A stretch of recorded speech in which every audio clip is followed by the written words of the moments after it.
Yo, what's good, y'all? Hopefully y'all day is going good today, y'all night, whenever you're watching this video. Hopefully y'all week is going good.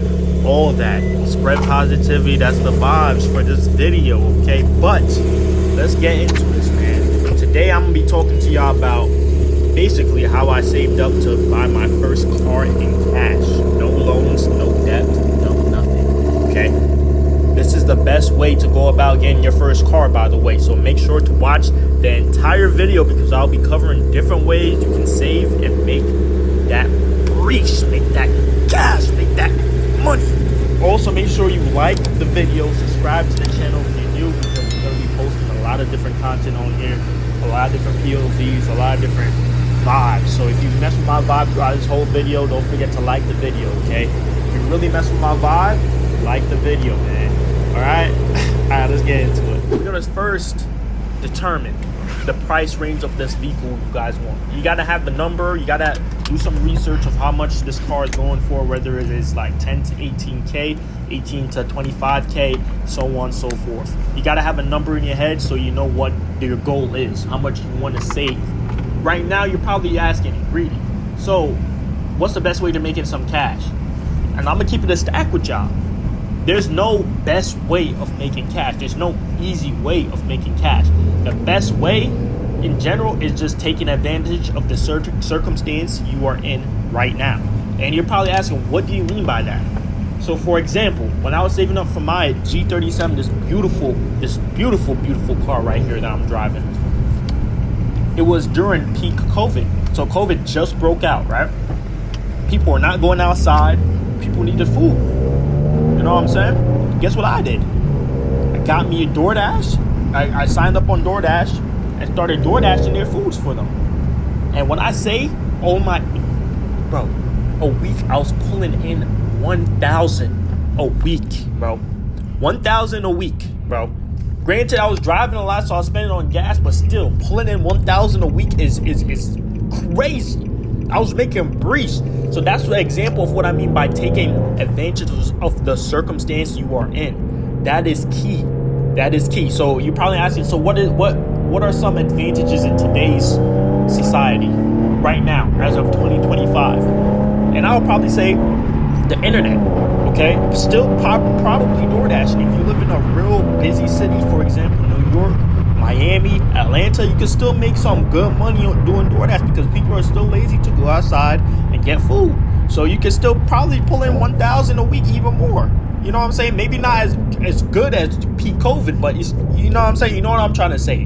The internet gives you so many different paths, so many different routes to making cash. So you could go, instead of going the DoorDash route, you could go Uber Eats route. You know what I'm saying? Instead of going Uber Eats route, you could be a freelancer. You know? It all boils down to you figuring out what you're good at. And if you say, oh, yo, Reidy, I'm not good at nothing. I don't think I'm good at anything. Bro, guess what? You got the best thing ever. What app are you using right now? What are you watching? YouTube. Use YouTube University. That is the best way to learning new ways to making more cash. I promise you, that's a gem right here. That's a gem. YouTube got everything nowadays. There's no, in my opinion, I went to college, right? I don't think I needed to go to college because a lot of the stuff I search up right now, even with my current job, I'd be searching up on YouTube if I have a quick question. And you know what I'm saying? It answers it for me. You feel me? YouTube University is a very, very, very great tool to use if you think you're not good at anything and someone can teach you how to make some cash, you know what I'm saying, straight up. So keep that in mind. Another thing, so when you're saving up for a vehicle, right, when you're saving up for a car, whatever it may be, whatever price range it may be, you're gonna have to figure out how you're gonna cut unnecessary expenses. And this means subscriptions, eating out, partying. You're gonna have to prioritize. Why I say it like that? You're gonna have to prioritize, okay? And by subscription, sometimes you guys don't use Disney Plus as often as you think you do. Sometimes you don't use Prime. Sometimes you don't use Hulu that much. These subscriptions are taking up your cash, bro. Sometimes you don't use Netflix. So you're gonna have to figure out and basically put some of these subscriptions to the side so you can start being able to save more money. And by eating out, boy, eating out, eating out is a killer right there.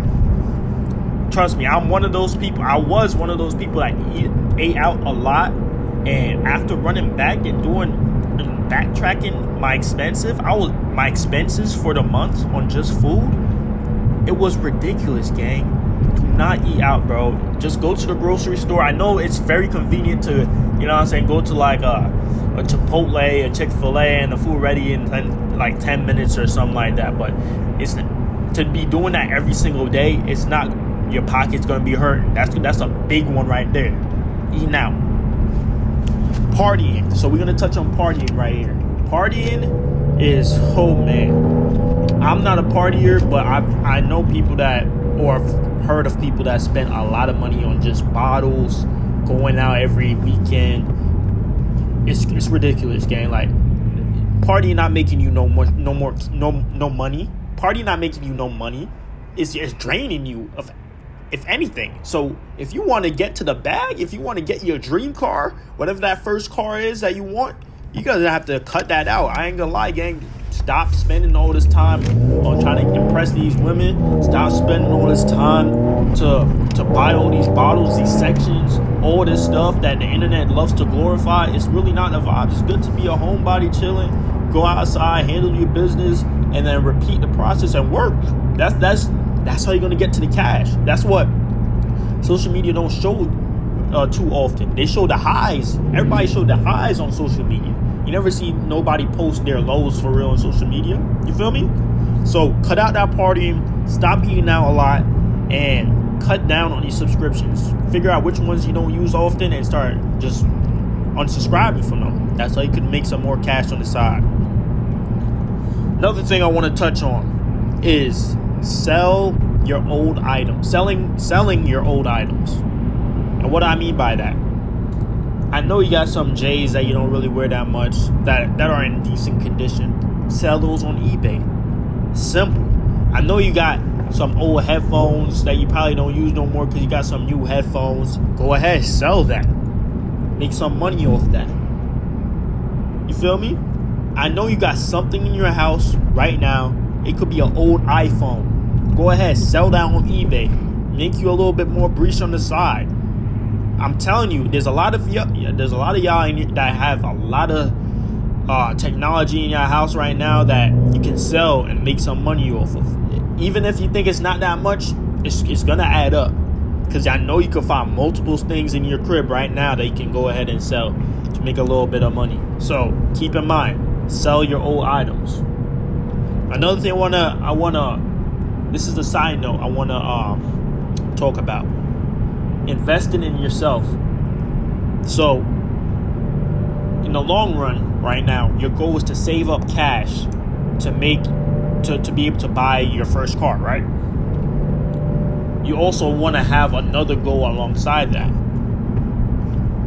and that will be investing in yourself. And that could be with YouTube, that could be with TikTok, that could be with Twitch, that could be with any type of social media. It could be with investing into other stocks and whatnot, bro.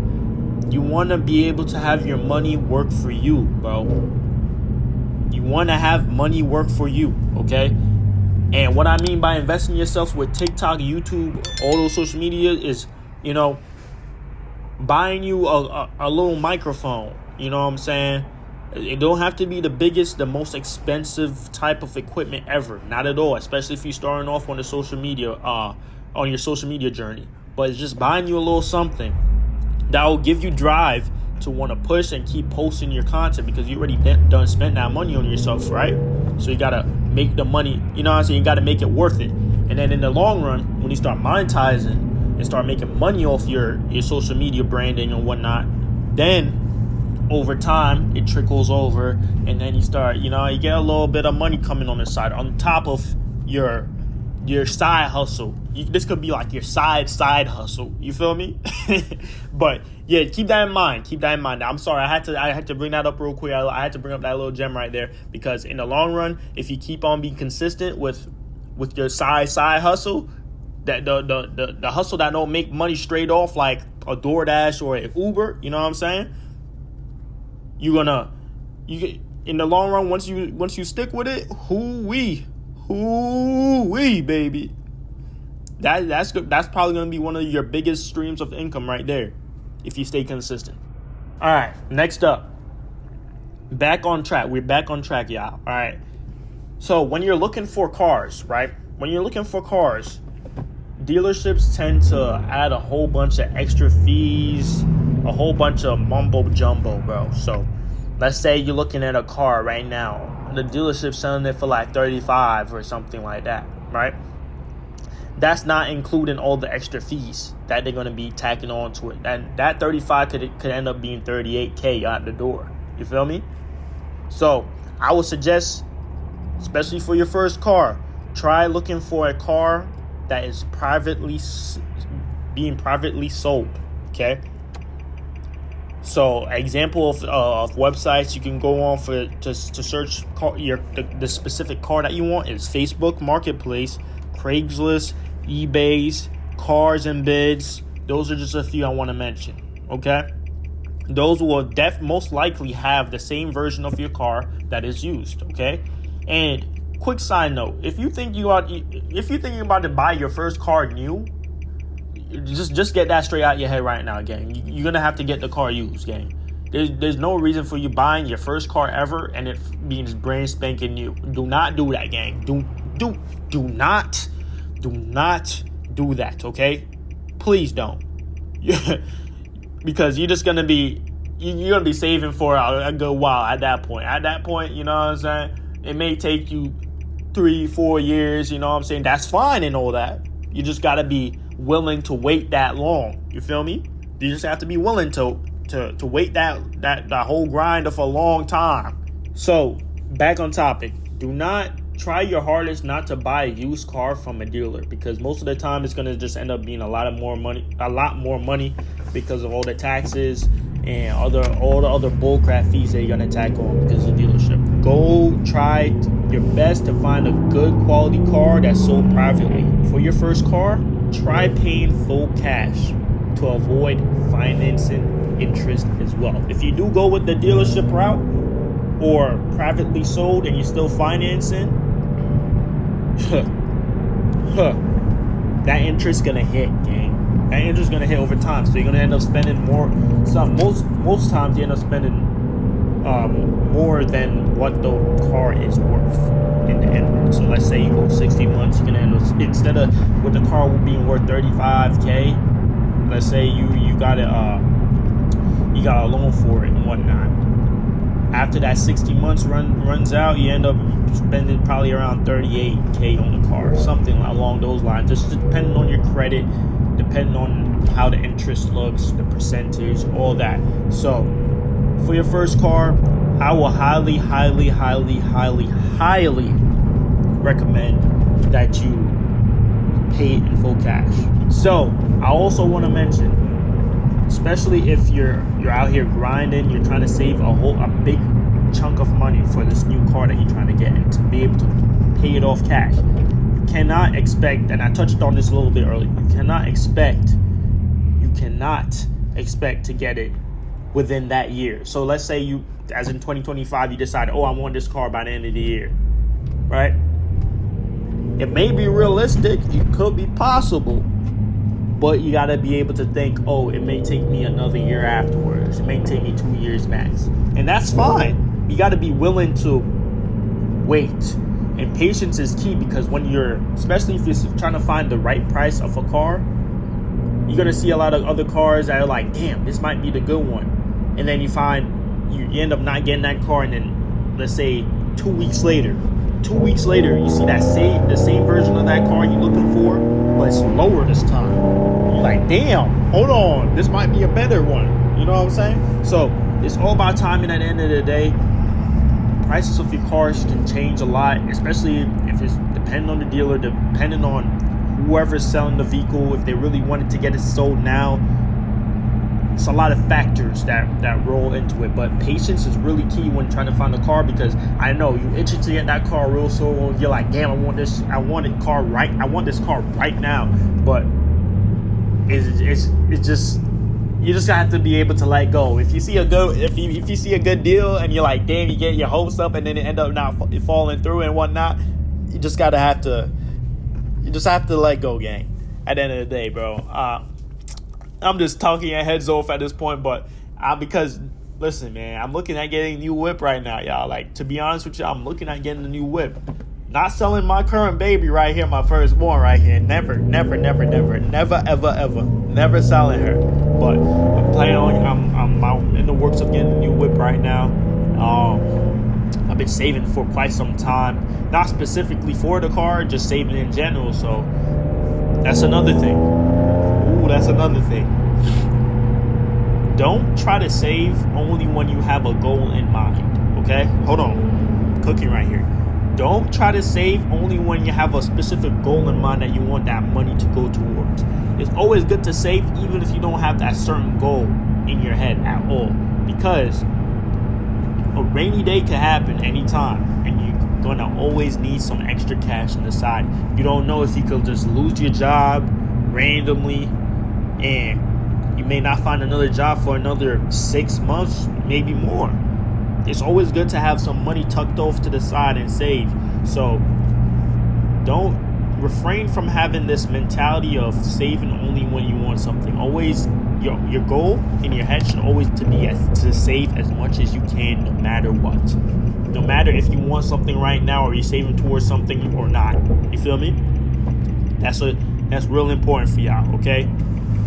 The last thing I really want to touch on, and this is actually really good in my opinion. I just started doing this. It was brought to my attention recently, was to put your money in a savings account that has a good interest rate.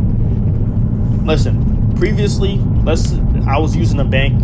I still am using that bank, and their interest rate for the saving account is like 0.00001 or something like that. Something really low. So over the course of years of having my money just sit there from saving, it's really not doing anything for me. You feel me? Now I found another bank, and this bank's interest rates is like a 3 point something to a 4%. Okay, and that's a huge difference especially when you have a lot of money sitting in that savings. You get paid interest. You feel me? So this is real important. This will also help you save money quicker if you put that money that you're saving into a saving account that's working for you. You're the money making money for you. The money making money without you trying to make money. You feel me? The money making money without you trying to make money. That's not like it could be a song. That's not like it could be a fire song. But yeah, for real, the money making money without you trying to make money. For real, man. So that's really important for y'all. Hopefully y'all locked into this video. If you really mess with me, okay?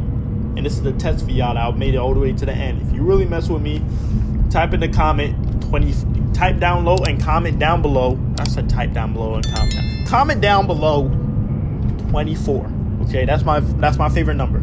Comment down below 24 in the comment section if you made it this far and you really rock with me and you just appreciate the time. You know what I'm saying? I appreciate spending time with y'all. I appreciate interacting with y'all. So don't forget to comment down below. Don't forget to smash that like button. Don't forget to subscribe. If you don't like this video, everything I told you is not going to come to fruition, and you are going to fail in life, okay? So if you don't like the video, you're asking yourself to be... Shut up, bitch. I don't really care about nada. Young nigga popping a collar. She can be born like a scholar. I shoot it up, but I won't be a father. Had a hoe popping a pill. She seen me popping a pill. Shit like you know that addiction is real. Don't give a fuck, I just like how it